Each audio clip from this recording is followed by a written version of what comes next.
Imaginați-vă să puteți omorî pe oricine oricând și să aveți un caiet al morții. Povestea începe. Într-o lume gri cunoscută sub numele de tărâmul Shinigami, un Shinigami pe nume Ryuk se uită în depărtare. În acel moment ceilalți Shinigami îi zic să li se alăture la un joc de noroc, dar el refuză din plictiseală. Pe pământ în Japonia, un elev pe nume Light Yagami se plictisește la clasă. El răspunde la întrebarea profesorului de a traduce în engleză o propoziție dintr-un text religios. În timp ce merge acasă după școală, se gândește la felul în care lumea devine putrezită. Ryuk are și el aceleași gânduri. Light se trezește într-o altă zi plictisitoare la școală când vede un caiet negru căzând din cer. Pe măsură ce se apropie de caiet după curs, vede numele de adnote și citește prima regulă în interior: omul al cărui nume este scris în acest caiet va muri. Necrezând, îl aruncă înapoi la pământ, doar ca să se întoarcă și să-l ridice câteva momente mai târziu. El citește restul regulilor acasă și le respinge ca fiind destul de detaliat pentru o farsă. Încă curios în privința subiectului, îl încearcă pe un criminal de la televizor pe nume Kuro Otoharada și așteaptă 40 de secunde pentru a vedea dacă va muri de un atac de cord, așa cum prevăd regulile. Trec 40 de secunde și nu există nicio veste despre moartea lui. Light ajunge la concluzia că până la urmă este doar o farsă. Cu toate acestea, tocmai când este pe cale să închidă televizorul, se raportează că nu numai ostaticii au scăpat, ci și Otoharada s-a prăbușit și a murit. Șocat, Light crede că trebuie să fie o coincidență. Mama lui îl cheamă să meargă la școală nocturnă, așa că decide să testeze din nou de adnote. În școală, Light are gânduri să-l omoare pe Sudou, un bătăuș, dar trebuie să evite să omoare oameni pe care îi cunoaște. Mergând acasă după școală, se întreabă dacă ar face o favoare societății ucigând oameni inutili. Light este martoră la o fată pe cale să fie violată de un membru al unei bande de motocicliști pe nume Takushi Bumaru. Intrând într-un magazin de proximitate, notează numele și cauza morții: accident. Văzând motociclistul lovit de un camion câteva momente mai târziu, Light ajunge la concluzia că de adnote este real până la urmă. În tărâmul Shinigami, Ryuk îi spune colegilor săi Shinigami că și-a scăpat de adnote, iar modalitatea de a-l recupera este să mergi în lumea umană. Light ajunge acasă de la școală cu note perfecte, spre entuziasmul mamei sale. Intrând în camera lui, deschide de adnote pentru a căuta paginile cu numele pe care le-a scris. Deodată este surprins de Ryuk în dormitorul său. Ryuk se prezintă lui Light și explică natura de adnote și Shinigami. Lumina este întreruptă brusc de mama lui, care nu poate să-l vadă sau să audă pe Ryuk. Ea îi dă lui Light niște mere de la vecin, pe care Ryuk le mănâncă. Ryuk îi spune lui Light că a aruncat de adnote în lumea umană pentru că s-a plictisit și vrea niște distracție. Light răspunde că s-a plictisit și el și a decis să folosească de adnote pentru a scăpa lumea de oameni răi. Inițial a avut îndoieli, dar s-a convins rapid că are dreptate. Ryuk spune că, dacă ucide toți oamenii răi din lume, atunci ar fi singura persoană rea rămasă. Light nu înțelege această remarcă, spunând că este unul dintre cei mai buni și mai muncitori studenți din Japonia. El declară că va deveni Dumnezeul lumii noi pe care o va crea. Ryuk este încântat de perspectivă, considerând că Light este foarte interesant. Într-o zi la școală, Light este chemat de profesorul său să traducă o propoziție și o face cu ușurință. După terminarea orelor, Ryuk îl întreabă cum poate să suporte plictiseala școlii, dar Light îi spune să nu vorbească cu el în public, deoarece oamenii vor crede că vorbește singur. Când doi studenți îi cer să petreacă cu ei, Light refuză deoarece are planuri proprii, să-și continue masacrul criminalilor. Când sora lui mai mică Zayu vine să ceară ajutor la teme, Ryuk îl avertizează pe Light că oricine atinge de adnote l-ar putea vedea și pe el, atrăgând nemulțumirea lui Light că a păstrat ascuns un fapt atât de important până acum. În acest scop, el construiește un fund fals în sertarul său pentru a ascunde biletul și creează un mecanism în sertarul biroului său care ar aprinde lichide inflamabile, distrugând biletul și, eventual, ucigând pe oricine îl deschide, dacă nu se folosește un lacăt secret. Ryuk este impresionat de gândirea și ingeniozitatea lui Light. Între timp, Interpol se convoacă pentru o întâlnire cu privire la erupția cu moartea a criminalilor din întreaga lume. Acuzațiile și speculațiile zboară peste cât de mulți criminali ar putea muri brusc într-un timp atât de scurt, fără o cauză cunoscută a morții, în afară de atacurile de cort. Un reprezentant la întâlnire sugerează să contactați un detectiv privat de renume mondial care a rezolvat fiecare caz care i-a fost dat. Există îndoieli dacă le-ar lua cazul, deoarece au luat doar cazuri care i-au interesat. Un reprezentant al lui numit Watari, anunță însă că și-au început deja ancheta. Watari produce apoi un laptop pentru a-i permite lui să se adreseze Interpolului. Ei declară că ar avea nevoie de cooperarea deplină a Interpolului pentru a-și desfășura investigația. Ceea ce știu ei în prezent, însă, este că partidul sau părțile responsabile pentru crimele în masă se află cel mai probabil în Japonia. În prezent, nu au putut spune multe altele, dar au plănuit să dezvăluie cum au ajuns la această deducere confruntându-se direct cu ucigașii. Decesele continuă și sunt observate de public. Mulți sunt impresionați de faptul că infractorii mor în masă, în timp ce se tem de ceea ce li se poate întâmpla dacă se află de partea greșită a legii. S-au răspândit zvonuri despre cel responsabil de moarte, Kira, un nume derivat din transliterarea japoneză a ucigașului. Mass media nu a numit Kira drept posibilă cauza morților, dar publicul este conștient de munca lui.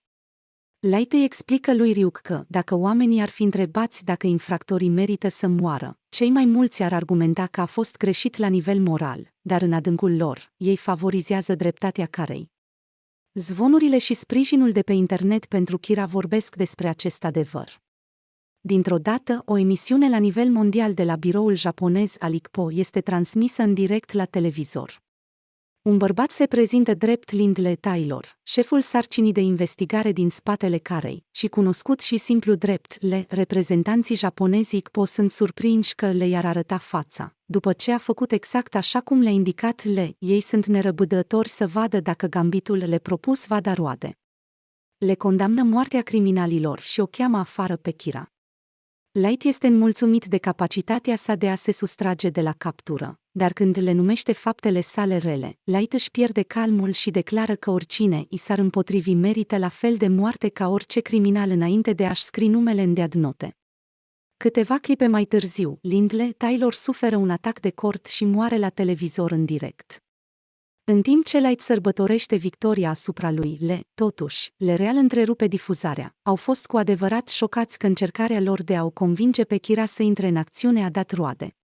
Lindley Taylor era de fapt un criminal care fusese arestat în secret și se afla pe condamnatul la moarte, iar moartea sa a confirmat că Kira poate ucide de la distanță.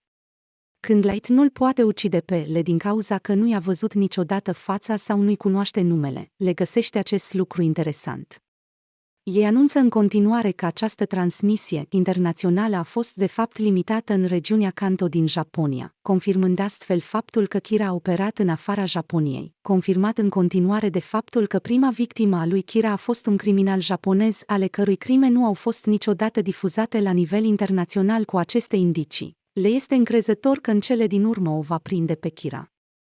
Light este înfuriat că ar putea fi păcălit atât de ușor, dar totuși acceptă provocarea lui Este un joc de pisica și șoarecele în care învingătorul este oricine poate deduce identitatea celuilalt, iar celălalt va muri. Ryuk este încântat de perspectiva acestei confruntări. Polițiștii își prezintă rapoartele cu privire la cazul Kira.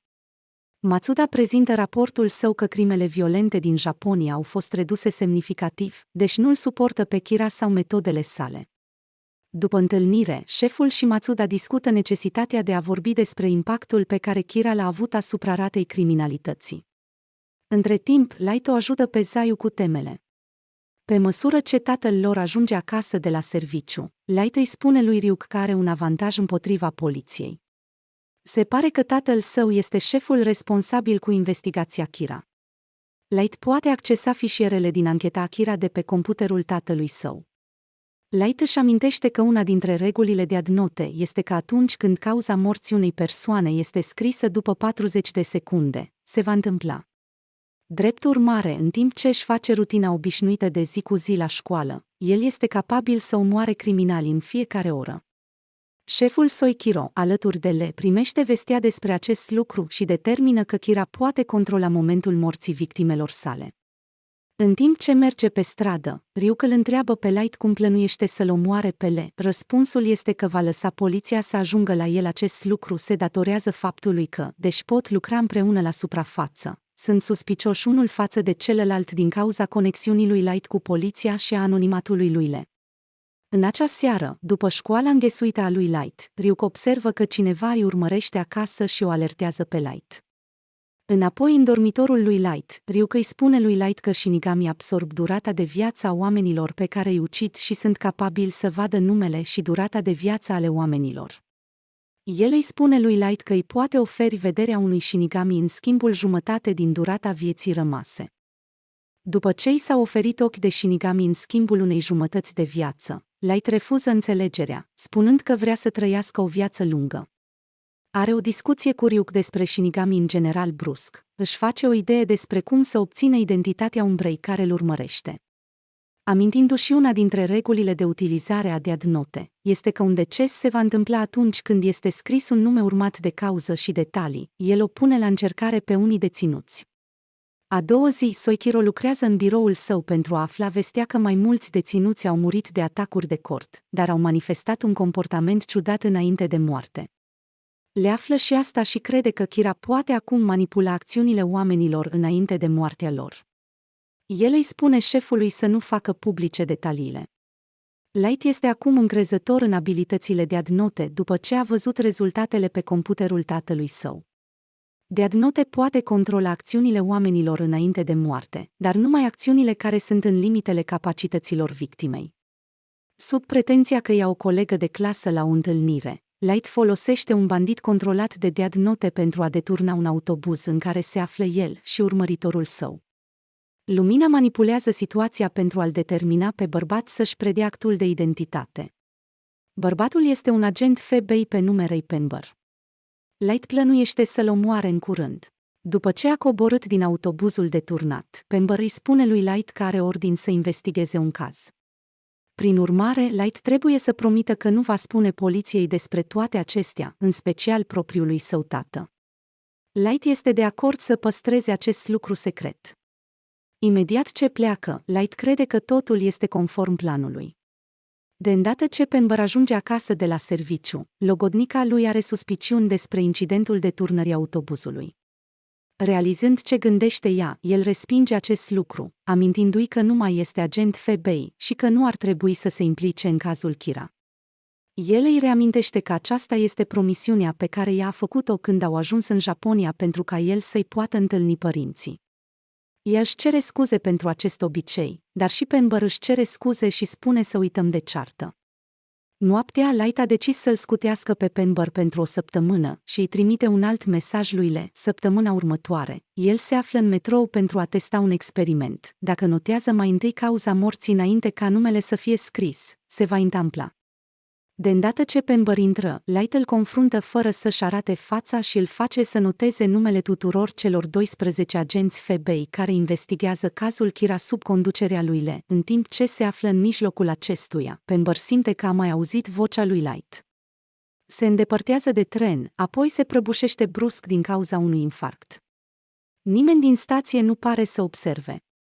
Privindu-se înapoi la tren, vede pe Light privindu-le din interior înainte de a muri.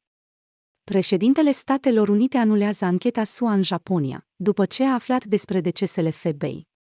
Întors la sediul poliției, le decide să aibă o întâlnire față în față cu oricare dintre ofițerii sunt dispuși să aibă suficientă încredere în el pentru a continua să lucreze cu el. Șeful Soichiro și o mână de alții merg la hotelul în care stă Lee.